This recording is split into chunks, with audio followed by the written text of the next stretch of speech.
다 함께 사도신경으로 신앙 고백하시겠습니다. 전능하사 천지를 만드신 하나님 아버지를 내가 믿사오며 그 외아들 우리 주 예수 그리스도를 믿사오니 이는 성령으로 잉태하사 동정녀 마리아에게 나시고 본디오 빌라도에게 고난을 받으사 십자가에 못 박혀 죽으시고 장사한 지 사흘 만에 죽은 자 가운데서 다시 살아나시며 하늘에 오르사 전능하신 하나님 우편에 앉아 계시다가 저리로서 산자와 죽은 자를 심판하러 오시리라. 성령을 믿사오며 거룩한 공예와 성도가 서로 교통하는 것과 죄를 사하여 주시는 것과 몸이 다시 사는 것과 영원히 사는 것을 믿사옵나이다. 아멘. 다 함께 찬송가 446장 찬양하시겠습니다.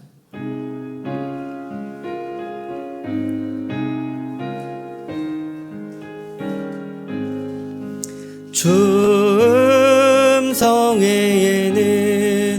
참 기쁨 없도다. 날 사랑하신 주 늘 계시옵소서. 기쁘고 기쁘도다. 항상 기쁘도다.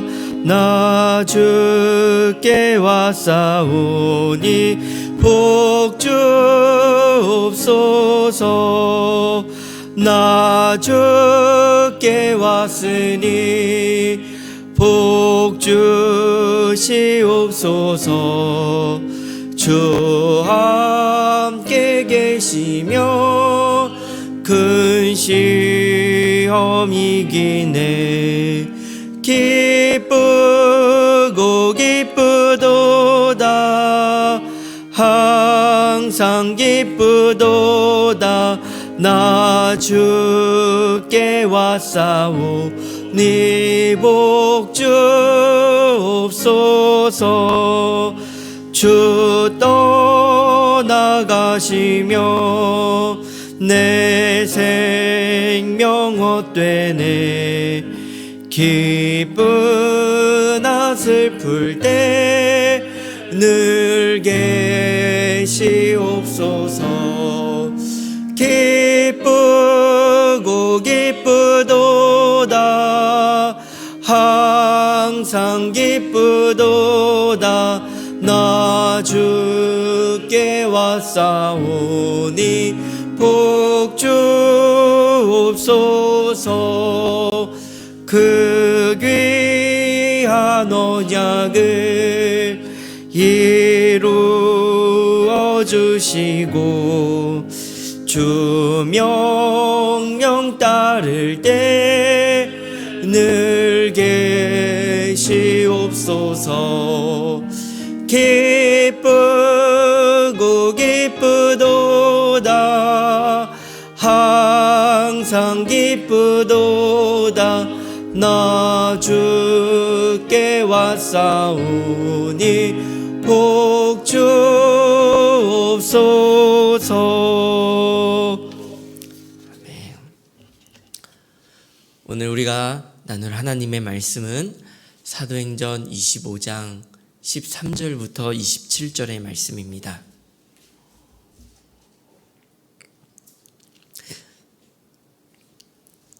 사도행전 25장 13절부터 27절의 말씀입니다. 교독하여 읽도록 하겠습니다. 수일 후에 아그리빠 왕과 버니게가 베스도에게 문안하러 가이사라에 와서 여러 날을 있더니 베스도가 바울헬로 왕에게 구하여 이르되 벨릭스가 한 사람을 구류하여 두었는데 내가 예루살렘에 있을 때에 유대인의 대제사장들과 장로들이 그를 고소하여 정죄하기를 청하기에 내가 대답하되 무릎 피고가 원고들 앞에서 고소 사건에 대하여 변명할 기회가 있기 전에 내주는 것은 로마 사람의 법이 아니라 하였노라. 그러므로 그들이 나와 함께 여기 오매 내가 지체하지 아니하고 이튿날 재판 자리에 앉아 명하여 그 사람을 데려왔으나 원고들이 있어서 내가 짐작하던 것 같은 악행의 혐의는 하나도 제시하지 아니하고 오직 자기들의 종교와 또는 예수라 하는 이가 죽은 것을 살아 있다고 바울이 주장하는 그 일에 관한 문제로 고발하는 것뿐이라. 내가 이 일에 대하여 어떻게 심리했는지 예루살렘에 올라가서 이 일에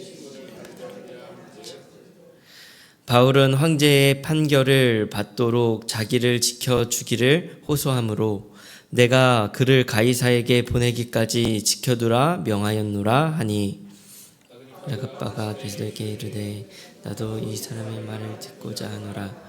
베소가 이르되 내일 들으시리다 하더라.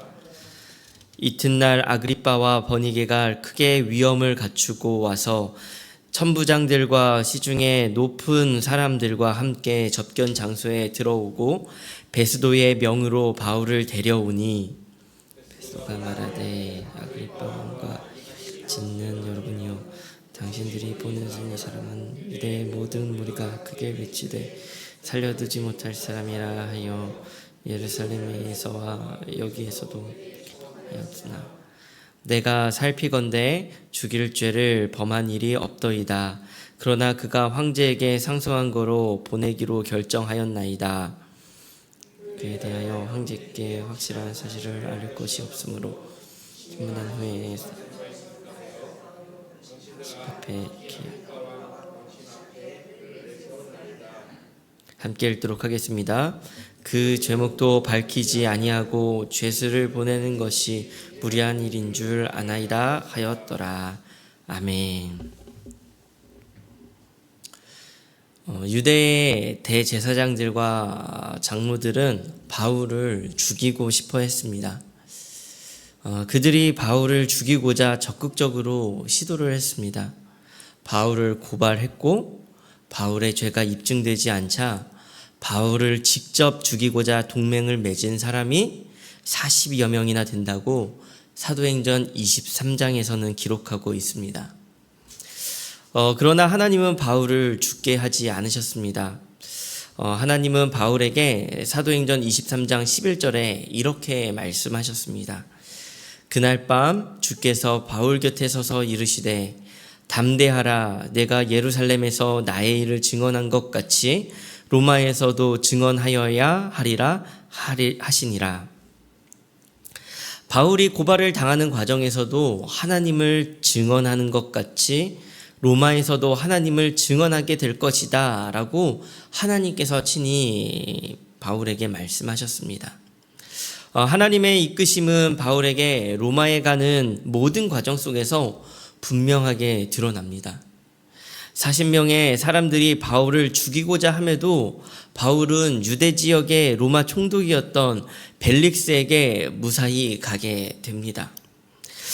벨릭스는 사도 바울을 신문하였고 법적인 혐의를 발견하지 못했지만 유대인들의 시선을 의식한 그는 바울을 가두었습니다. 벨릭스는 정치적인 사람이었고 돈을 좋아하는 사람이었습니다. 바울에게서 복음보다는 돈을 얻기 원하는 그런 인물이었음에도 불구하고 하나님은 그를 통해 바울의 생명을 지키셨습니다. 그렇게 2년이나 비교적 자유로운 감옥 생활을 보냈습니다. 하지만 상황이 또 변했습니다.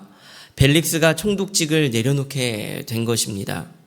요세푸스라고 하는 역사가의 기록에 따르면 당시 유대 거주민과 이방인 사이에 분쟁이 발생하였는데 이것을 잠재우기 위해 군대를 거칠게 개입하였다고 합니다. 그로 인해서 총독의 자리를 빼앗기게 된 것이죠. 이번에는 새롭게 베스도라고 하는 인물이 유대 지역의 로마 총독으로 부임하게 되었습니다. 그것이 사도행전 25장의 시작인 것입니다. 베스도는 벨릭스라고 하는 사람과는 조금 다른 사람이었습니다. 부임한 지 3일 만에 예루살렘까지 가서 지도자들을 만날 정도로 민첩하고 자신이 무엇을 해야 하는지 아는 인물이었습니다.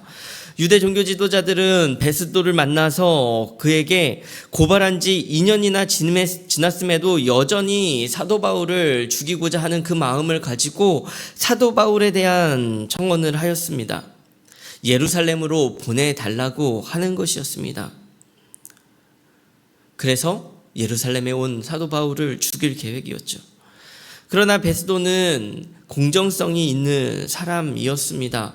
사도 바울을 역시나 다시 한번 신문하였고 그를 벌하여야 하는 그 어떤 혐의도 다시 발견할 수 없었습니다. 그는 바울의 요청에 따라서 예루살렘이 아니라 오히려 황제 가이사에게 상소하기로 결정을 하였습니다. 이 모든 과정을 지켜보면 눈으로 보기에는 마치 사도 바울이 포승줄에 매여 끌려가는 듯 보이나 하나님의 말씀을 통하여 이 모든 사건들을 바라보면 하나님의 인도하심과 보호하심 아래에서 하나님의 말씀대로 하나님께서 약속하신 그대로 흘러가고 있다라는 사실을 우리는 볼 수 있습니다. 모든 본문의 말씀은 오늘 우리가 읽은 본문의 말씀은 헤롯 아그리파 2세와 그의 누이인 버니게가 가이사랴의 베스도에게 인사하기 위해 방문하는 것을 기록하고 있습니다. 새로 부임한 총독에게 인사하기 위해 방문한 것은 당대에 지극히 당연한 것이었습니다. 그렇지만 베스도의 입장에서 이들이 방문한 것은 매우 반가운 일이었습니다. 왜냐하면 베스도의 입장에서 상소를 황제에게 올리는데 그러한 고소의 내용을 보고서로 올려야 했고 이 보고서를 작성하는데 아그리빠 왕은 굉장히 필요한 가장 도움이 되는 사람이었기 때문입니다. 지금까지 바울에 대해 앞서 재판한 내용들이 충분하게 있지만 보고서가 잘 작성되기 위해서는 문제를 정확하게 파악할 필요가 있었기 때문입니다. 이를 위해서는 아그리빠 왕이 최적의 인물이었는데 왜냐하면 그는 절반은 유대인의 피가 흐르고 있었고 그는 유대 종교에 대해 잘 아는 인물이었기 때문입니다. 그래서 오늘 읽은 본문의 26절에서 27절은 이렇게 기록하고 있는 것입니다. 그에 대하여 황제께 확실한 사실을 아랠 것이 없으므로 신문한 후 상소할 자료가 있을까 하여 당신들 앞 특히 아그리빠 왕 당신 앞에 글을 내세웠나이다. 그 죄목도 밝히지 아니하고 죄수를 보내는 것이 무리한 일인 줄 아나이다 하였더라. 황제에게 제대로 보고할 내용이 없으니 바울의 사건을 봐달라고 요청했다는 것입니다. 바울 역시나 그 사실을 잘 알고 있었습니다.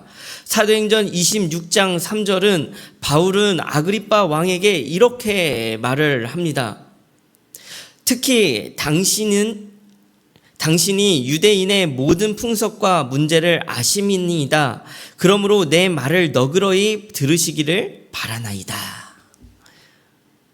바울이 아그리빠 왕에게 서는 것은 사실 정식적인 재판의 과정이 아니었습니다. 비공식적인 과정이었습니다. 왜냐하면 바울은 이미 가이사에게 상소를 했기 때문입니다. 베스도를 넘어서 다음 재판의 장소는 사실 가이사였습니다.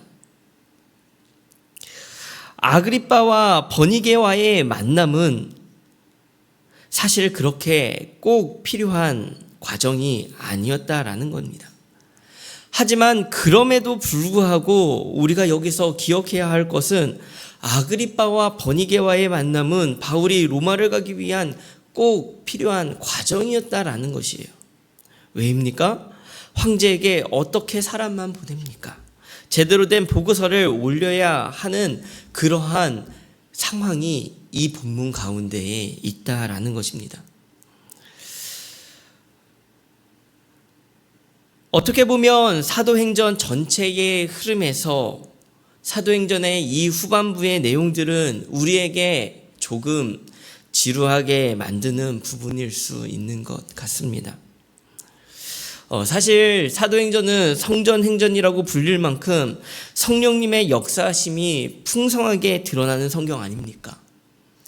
예수님께서 승천하시고 성령님이 강림하시고 교회 공동체가 생기고 수많은 사람들이 예수님을 믿게 되고 교회에 큰 환난이 닥치지만 그것을 통하여 다시금 선교하고 이방인들이 하나님을 믿고 그 가운데 수많은 성령의 역사가 일어나고 귀신을 쫓아내고 병든 자가 고침을 받고 많은 핍박들이 있음에도 불구하고 거침없이 복음이 전파되어지는 그러한 성령의 역사하심이 풍성하게 드러나는 성경 아니겠습니까? 너무나도 그런 것들을 볼 때에 신이 나고 재미있고 하나님의 성령의 역사가 이 가운데 우리의 삶 가운데 또 임하기를 바라는 놀라운 그 하나님의 역사가 성경 가운데에 기록되어져 있습니다. 그러나 후반부의 내용들은 약간 어쩌면 우리를 지루하게 만드는 부분일 수도 있는 것 같습니다.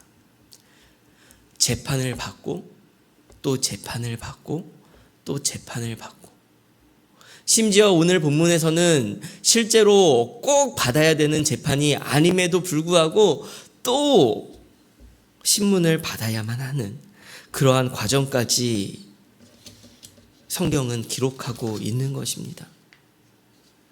베스도, 벨릭스, 아그리빠, 예루살렘의 공회, 우리 눈에 보기에는 별 차이 없어 보이는 과정들이 쭉 계속 기록되어져 있는 것이죠.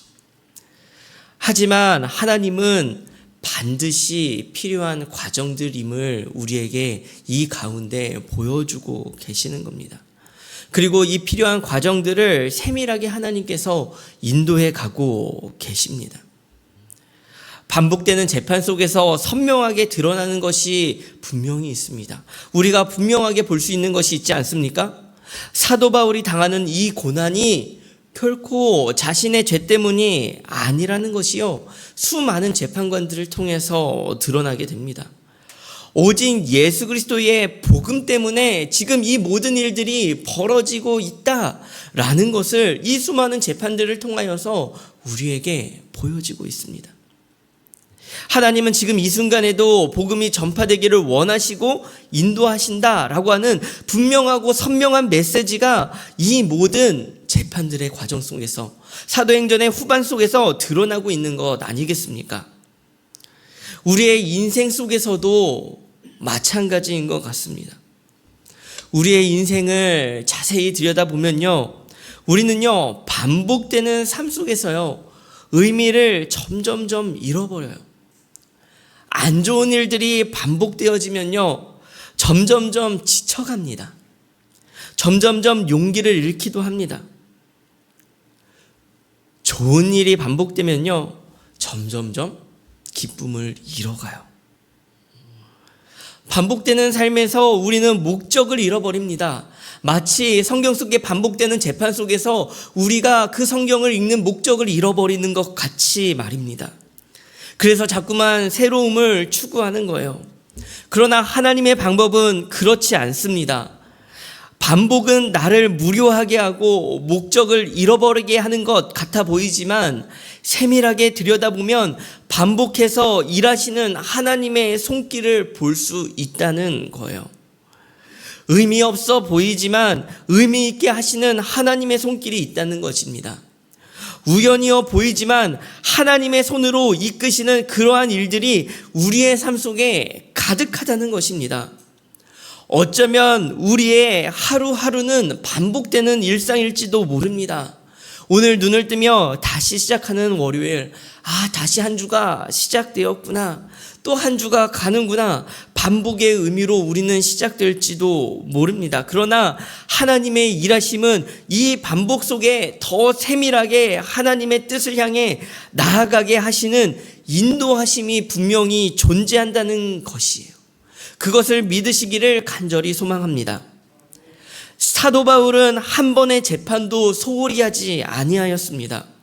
공회에서 재판을 받고 벨릭스에게 재판을 받고 2년을 버텼는데 또 베스도에게 했던 말 또 해야 하고 아그리빠 왕에게 또 같은 말을 해야 되는데, 우리라면 왜 한 번 말하면 못 알아듣나? 왜 자꾸 귀찮게 물어봐? 난 죄가 없는데 왜 자꾸 날 죄인 취급하지? 나의 고난으로 받아들였을 텐데 사도 바울은 그렇지 않았다는 겁니다. 오히려 하나님께서 반복하게 하시는 이 시간들 속에서 하나님의 일을 이뤄가시고 로마를 향하여 한 걸음씩 나아가며 만나는 모든 사람들에게 복음을 전하게 하시는, 그러면서 나는 죽어지고 예수만 살아나는 그러한 놀라운 역사를 바울은 그 삶에서 받아들였다라고 하는 것이에요. 오늘 시작하면서 꼭 기억했으면 좋겠습니다. 우리는 모든 반복의 순간을 나의 고난의 반복이라 받아들인다면 우리는 반복 속에서 그 의미를 잃어갈 수밖에 없습니다. 하지만 반복이 하나님의 일하심의 반복이라는 것을 깨닫는 순간 모든 것을 날마다 새롭게 하시는 하나님을 만나게 될 것입니다. 그렇게 반복된 우리의 삶을 날마다 새롭게 하시고 인도하시며 역사하시는 하나님을 향하여 내딛는 우리 모든 성도님들의 반복된 오늘 하루가 되기를 간절히 축원합니다. 우리 함께 말씀을 기억하며 기도했으면 좋겠습니다. 첫 번째 기도하실 때는 반복된 가운데 목적과 의미를 잃지 않게 하시고 하나님의 일하심을 보는 눈이 열리게 해달라고 기도했으면 좋겠고요. 두 번째 기도하실 때에는 우리의 삶에 참된 사랑이 있길 원합니다. 끊임없이 사랑하는, 변하지 않는 반복되는 사랑이 하나님의 우리를 향한 그 사랑과 같이 오늘 하루도 우리의 삶 가운데 있도록 하여 주옵소서라고 기도했으면 좋겠습니다. 마지막으로 직장 공육 다락방을 위해 기도하실 때에는 주 안에서 하나 되며 하나님께서 우리 삶의 주인임을 인정하는 다락방 되게 해달라고 직장 공육 다락방을 위하여 우리 교회의 모든 다락방과 공동체를 위하여 함께 기도하며 나아가는 오늘 하루가 되었으면 좋겠습니다. 다 함께 기도하시겠습니다. 하나님, 참으로 감사를 드립니다.